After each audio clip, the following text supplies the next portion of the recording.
Muy buenos días, mi nombre es Juan José Ángel Perdomo y el video de hoy trata sobre lógica difusa.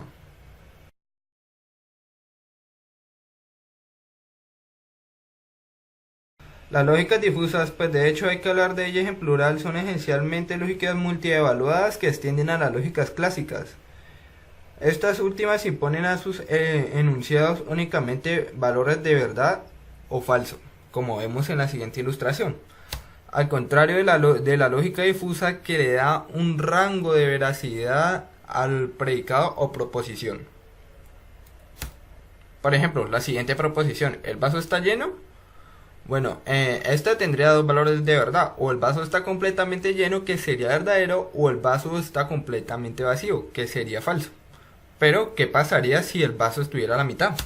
Bueno, de esto es lo que se encarga la lógica difusa, de poder modelar el mundo de una mejor manera, dándole un rango de veracidad a la proposición o predicado.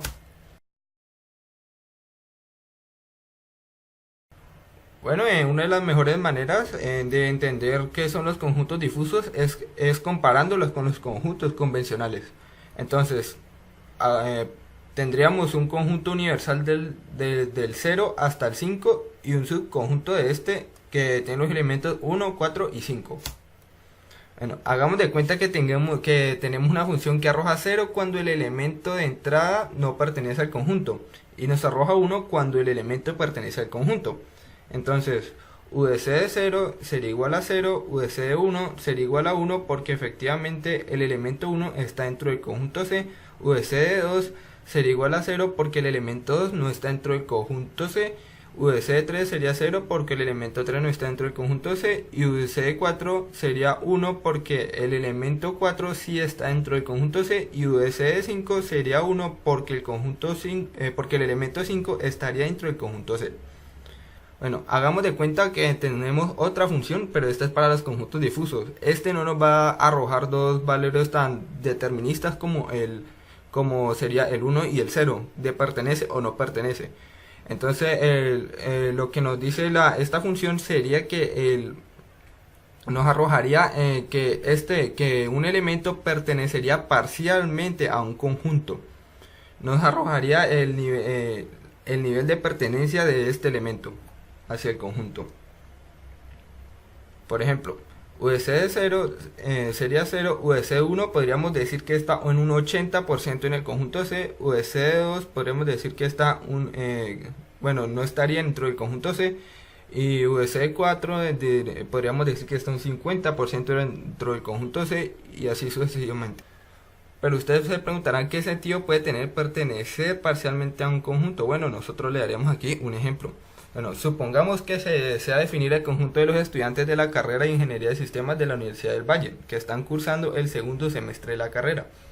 ¿Cómo clasificar a un estudiante que cursa 2 materias de tercer semestre, 3 de segundo y 1 de primero? ¿O a otro que toma 2 materias de segundo semestre y 4 de primero? Evidentemente ambos son en parte miembros del conjunto de estudiantes de segundo semestre, pero solo lo son parcialmente, ya que o se encuentran atrasados o están adelantados.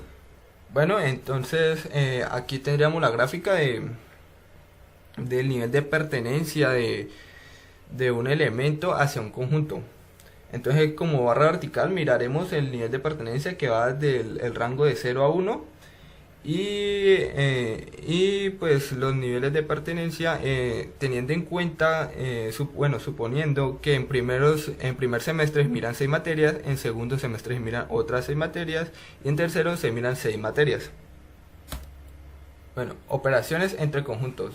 Estas son muy similares a la de los conjuntos convencionales, pues bueno, entonces los definiremos gráficamente y más adelante se definirán ya de una manera más rigurosa.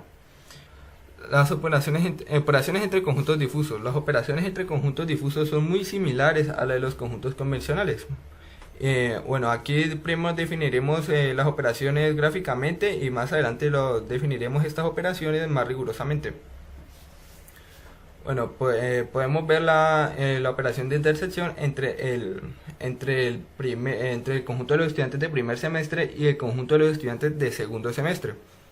Entonces, Entonces, de este conjunto de intersección resultaría los estudiantes que están cursando materias de primer semestre y estén cursando materias de segundo semestre. En la unión entre primero y segundo semestre serían los estudiantes que están cursando materias de primer semestre o de segundo semestre, o que estén cursando materias de los dos semestres. Y el complemento de primer semestre serían el resto de personas que no están cursando ningún tipo de materias de primer semestre.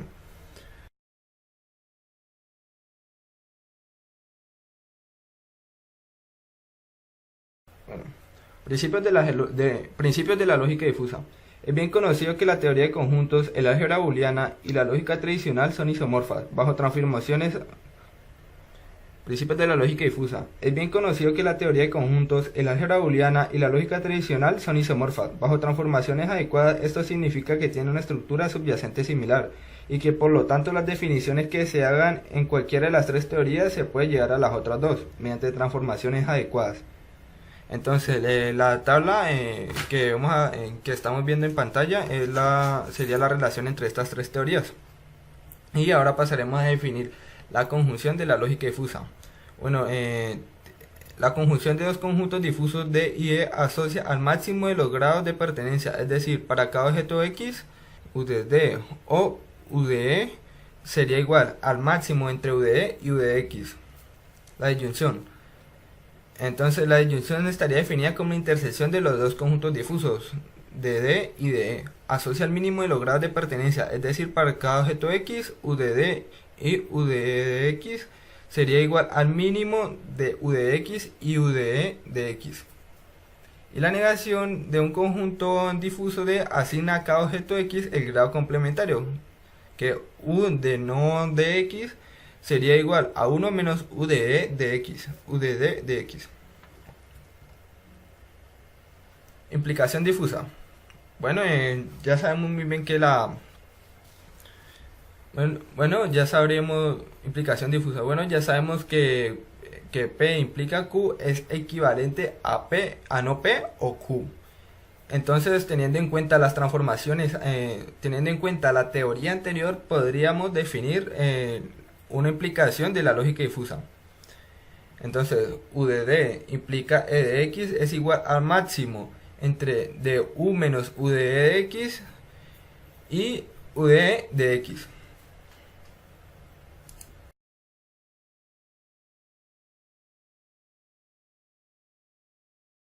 Un sistema de lógica difusa recibe varias entradas numéricas y entrega varias salidas numéricas. El bloque difusor se encarga de convertir las entradas en conjuntos difusos que son entregadas al bloque máquina de inferencia. Este bloque, apoyado en un conjunto de reglas de la norma if, then, si o entonces, almacenadas en la base de reglas, produce varios conjuntos difusos para que el bloque concreto los tome y los convierta en salidas numéricas concretas. Por ejemplo, una entidad financiera necesita determinar qué tanto dinero puede prestar a sus clientes. Para ello quiere utilizar como únicos criterios de evaluación los ingresos mensuales y el promedio de ahorro mensual de cada cliente.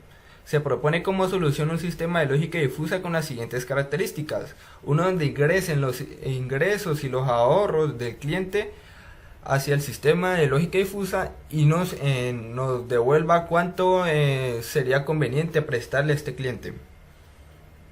Entonces, y pues el tipo de reglas que tomaría en cuenta este sistema de lógica difusa pues serían demasiado obvias. Por ejemplo, si el ingreso es muy bajo y el ahorro es bajo, el préstamo debe ser pequeño, mientras que si el ingreso es muy alto y el ahorro es alto, el préstamo debería ser mucho mayor.